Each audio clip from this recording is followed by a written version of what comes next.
the challenge of the Yukon. On King and you husky!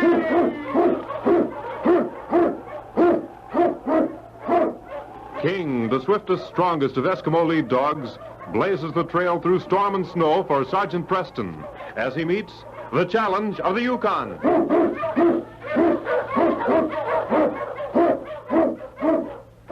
Sergeant Preston was typical of the small band of Northwest Mounted Police who preserved law and order in the Yukon during the gold rush of '98. That was the year that brought over 50,000 men swarming into the Klondike region, and the greed for gold led to frequent violence and bloodshed. But in spite of the odds against them, the force preserved a splendid record in maintaining the right. The challenge of the North was answered, and justice ruled triumphant.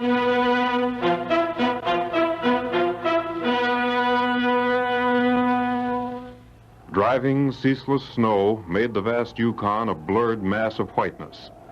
But even the fury of the storm could not obscure the natural protection of a group of huge rocks that shut out the merciless winds. It was there that two men crouched, guns within easy reach, while they rubbed their hands together for warmth. You picked a fine day to do this job, Manny. I ain't seen weather like this since I come to the Yukon. Listen, Tom, you know the reason we're here. I can't help it if Jim Glynn always drives into Melville City on Wednesdays, can I? Rain, snow, or shine don't make no difference to him. It'll have to be a plenty rich haul to be worth freezing to death. Glynn's carrying the finest lot of furs this side of the Great Divide. I know that for a fact. Well, he's done his last bit of trapping. You see him coming yet, Manny? I can't see far beyond these rocks. He ought to be along. You know, Tom, I don't like the idea of doing away with Glynn. Ain't no other way to get our hands on them furs, is there? No. Well, then. Murder's the one thing we ain't done, Tom. Only because we get what we wanted without it. The other robberies were easy. Yeah. Ain't he coming yet? Yeah. I think that's a sled along there, but it's too far away to be sure. Yeah, wait a minute. Let me see. Ever since you had that touch of snow blindness, you can't tell a man from a grizzly at 30 feet. I think he's coming, Manny. Yeah. We'll wait till he's alongside of these rocks, then... And we'll open up on him, huh? That's the idea. Got your gun ready? Yeah. Well, we just wait now and surprise Mr. Glynn. He's making right good time. Yeah. He's got a good set of dogs. What are you grinning at? Jim Glynn racing like that to the bullet... This ain't no time for jokes, Tom. Sometimes Take it easy, kid. Here he comes now. Get ready. Mush you all of mush! That did it. Come on, Tom. Let's get those furs and get out of here. Watch out for that lead dog there, Manny. He's loose. All right. But I want to get these furs on the wire sled. Look out, Manny. He's going to jump. Oh! Get down, you mutt! Oh, let go of my hand! Ouch! Nice shot, Manny. Nice shot. That mutt tore my hand. Say, he sure got you. Here, let me help you. I'll have to put a bandage of some kind on till we get to town. It'll be a while before you'll be able to do much with this hand, Manny. I'll take care of it when we get back to town. Come on, Tom.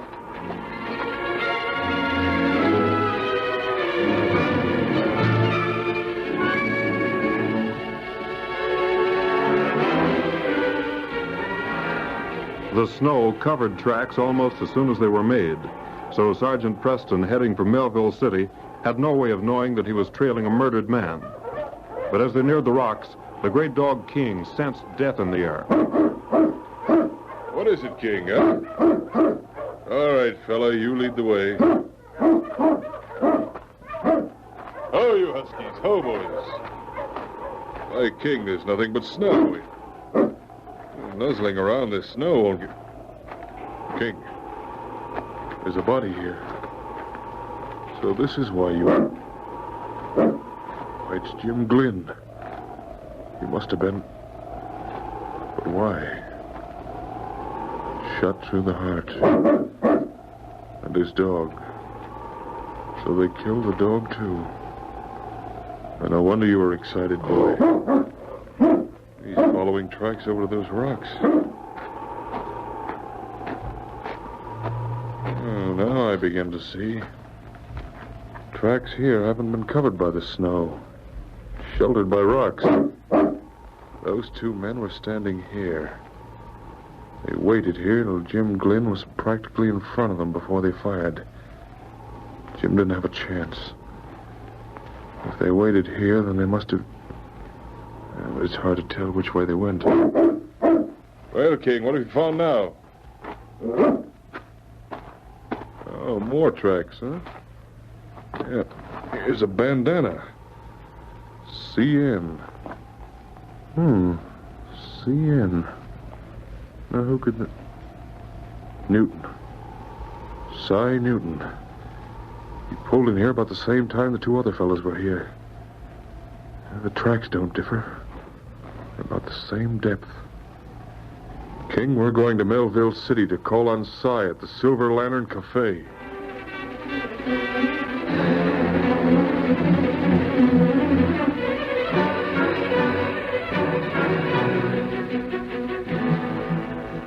Cy Newton sat at the table in a back room of the Silver Lantern Cafe, resting his head on his hands. In spite of the fact that it was early afternoon, the sun had already gone down. The glimmer of the dingy light thrown from the sputtering oil lamp showed where Cy's Mackinaw lay in a corner of the room, wet with melted snow. Oh, Cy. I didn't know you were here. Hello, Manny. What's the matter? You look like you got something on your mind. I have. Well, what is it? Business is good, ain't it? What happened to your hand? Oh, one of them stray mutts bit me. I've got to fix the dressing. He sure tore into you. Yeah, I guess he belongs to one of the trappers out front. Ain't no use lying to me, Manny. Lying, do you? Yeah, I know how you got that dog bite. I don't savvy what you're driving at. Come on, we'll have a few drinks. You're just down the dumps. No, Manny, I ain't just down in the dumps. I know how you got that dog bite, and I know where you got it. What do you mean? I mean we're through, Manny. I've been keeping quiet for a long time now, but there's a limit to everything. What I saw today was... All right, enough to- Si, let's have it. Come on. Well, I knew when you was taking cash from the safe, Manny. But I figured if you needed it, that was your business, so I didn't say anything. Then you started bringing them low-down friends of yours in here. You better be careful what you say, Si. I'm getting this off my chest, and then you're getting out of here. Even when them mangy-looking crooks was fleecing everyone who'd play a game of poker with them.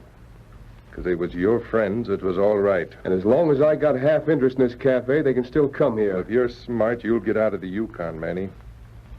When them fur robberies started, I didn't connect anything at first. That is, I didn't till you began flashing around so much extra money. I won that money at poker. You ain't never held a winning poker hand in your life, and you know it. But I got all I can take this morning. I was at Split Rocks, Manny, and I saw what happened to Jim Glynn. Why, you...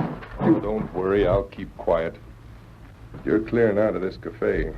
You and all your friends, Manny. You and me are through, do you hear? I don't care if I ever see you again. Not gonna be that... Manny and Cy didn't realize that as they talked, their voices took on the loud, argumentative ring that carried to the ears of Manny's friends, playing poker in the back of the cafe. Well... It's us, Manny. The door opened, and led by Tom Bryant, 6 men filed into the room, their hands resting on their guns. Cy's appraisal of their worth left no margin for improvement. The dregs of the Yukon stood in that room, and Cy, as he glanced over the lot of them, shivered. Well, We thought you this might... is a private argument. You boys can clear out. They can clear right out of the cafe while they're at it. Are you going to tell them, Manny, or will I? You'll regret this, Si. I ain't regretting nothing.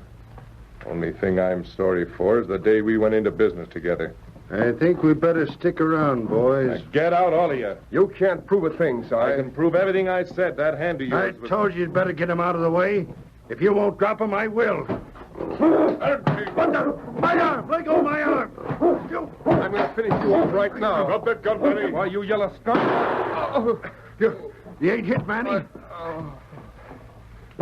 Manny. Manny. No, you don't. You've done what you set out to.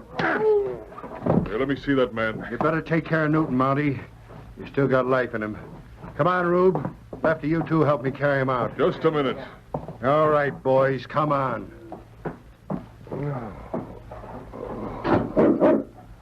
Yes, King, I know. We shouldn't have let them get away. There's something mighty strange here. But I think this might be the best way to get to the bottom of it. Oh, my head. It'll be all right, Si. Got a nasty bump there. You saw it all, Sergeant Preston. No, Si, I didn't see it all. I saw Manny draw his gun. Next thing I knew, you'd fired, and Bryant rushed up to Manny before he fell. Oh, I did it all right. I killed him, Sergeant. Now, listen, Si. I want you to tell me exactly what happened. From the beginning.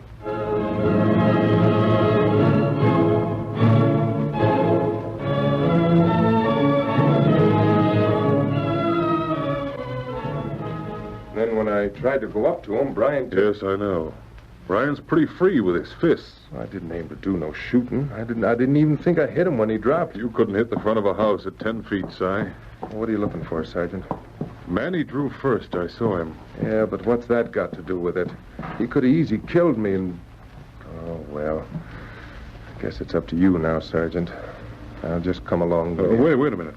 Well, I'm under arrest, ain't I? Well, I can't arrest you till Manny's proven dead. Now, let's see. You were standing right here. I can't see what you're driving at. It seems to me... You stand here, Si. Here? Yes.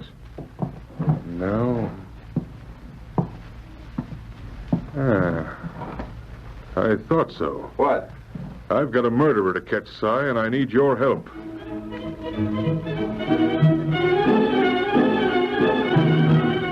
A rumor spread through Melville City like wildfire.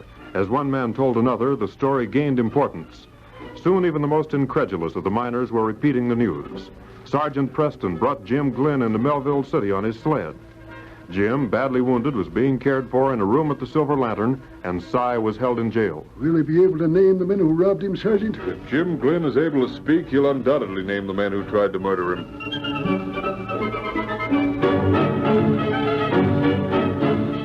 The miners and trappers who frequented the Silver Lantern speculated. Was Si responsible for the robbery as well as for the murder of Manny? Si confessed yet, Sergeant? Si refuses to talk.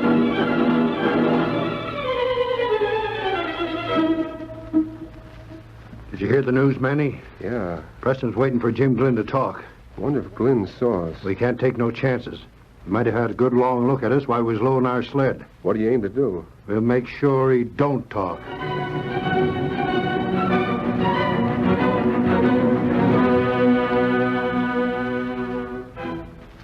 Late the next night, two men approached the back entrance to the Silver Lantern Cafe.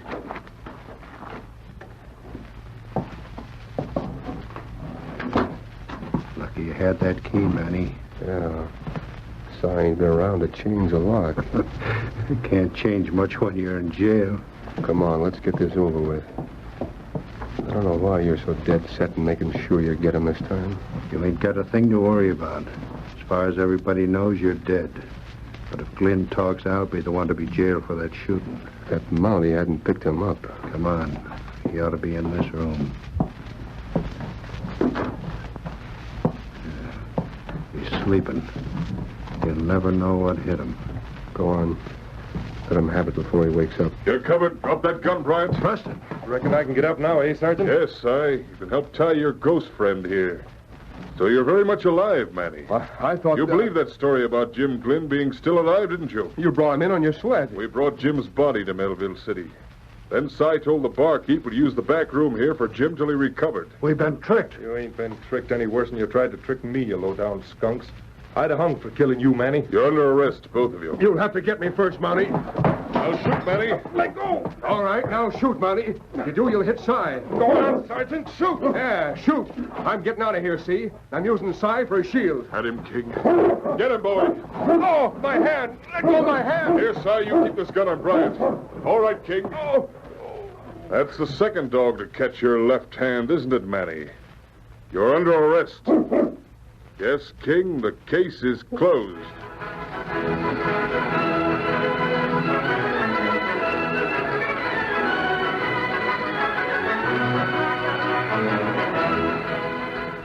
Challenge of the Yukon, a copyrighted feature of the Challenge of the Yukon Incorporated, brought to you every Saturday at this time, originated in the transcription studios of WXYZ Detroit.